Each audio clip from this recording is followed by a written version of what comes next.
இயேசு கிறிஸ்துவின் நாமத்தினால் இந்த நாள் தேவனுடைய என்கிற வார்த்தையின் வேலைக்கு உங்களை அன்போடு வரவேற்கிறோம். இந்த நாளிலும் தேவன் தாமே நம்முடைய வாழ்க்கையில் சகலத்தையும் செய்து முடித்து நம்மில் அவர் மகிமைப்படுவாராக. ஹல்லேலூயா. இந்த நாள் தியானிப்பதற்காக எடுத்துக்கொண்ட வேத பகுதி லூக்கா எழுதின புத்தகம் 1வது அதிகாரம் 37வது வசனம் இப்படியாக சொல்வது, தேவனால கூடாத காரியம் ஒன்றும் இல்லை என்றான். ஹல்லேலூயா. அன்பானவர்களே, தேவ சந்நிதியில ஆசாரிய ஊழியம் செய்கிற ஒருவன் நெடுநாளாய் ஆசாரிய ஊழியம் செய்திருக்கிறான். ஆசாரிய ஊழியம் செய்வதற்கு அவன் வந்து நின்ற பொழுது அங்கே கர்த்தருடைய தூதன் வந்து நின்று சொல்றான், உன் வேண்டுதல் கேட்கப்பட்டது, உன் வேண்டுதல் கேட்கப்பட்டது. பாருங்க, அநேக நாளாய் ஜெபித்திருக்கிறாரு, அநேக நாளாய் விண்ணப்பித்திருக்கிறாரு. இன்றைக்கு கூட சில வேளையில் ஆசாரிய ஊழியம் செய்ய வரும் பொழுது அவர் அதுக்காகத்தான் ஜெபிக்க வந்திருப்பார். ஹல்லேலூயா.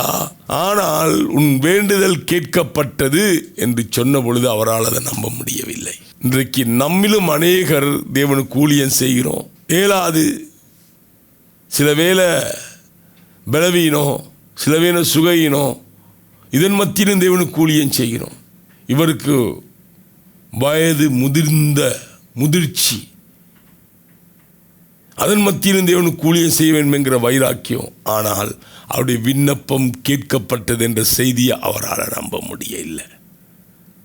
ஹல்லேலூயா. என்ன தெரியுமா கேட்டாரு, இது எப்படி ஆகும்?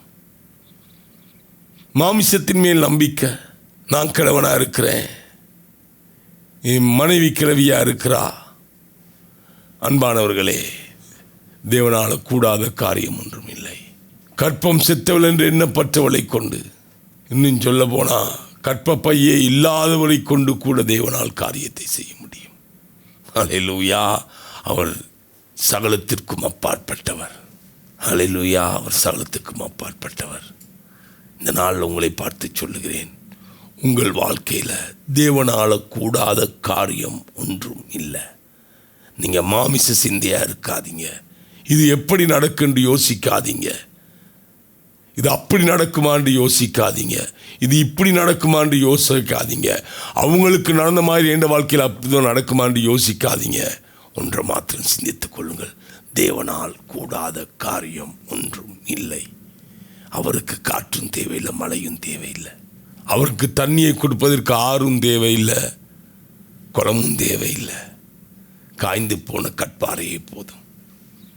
காய்ந்து போன கற்பாறையிலிருந்தும் தண்ணீரை புறப்பட செய்கிற தேவன். ஹல்லேலூயா. உங்கள் இருதயத்தில் இருக்கிற சந்தேகங்களை அகற்றுங்க. இந்த நாள் தேவன் உங்கள் வாழ்க்கையில் ஒரு அற்புதத்தை செய்வார். தேவனால் கூடாத காரியம் ஒன்றும் இல்லை என்பதை நீங்கள் அறிந்து கொள்வீர்கள். ஹல்லேலூயா. கண்களை மூடுவோம். ஆண்டவரே, இந்த நாள் உம்மால் கூடாத காரியம் ஒன்றுமில்லை என்பதை நாங்கள் அறிந்து கொள்ளும்படியாக எங்கள் வாழ்க்கையில் ஒரு அற்புதம் செய்வீராக. இயேசுவின் நாமத்தினால பிதாவே, ஆமென். கர்த்தர் தாமே உங்களை ஆசீர்வதிப்பாராக.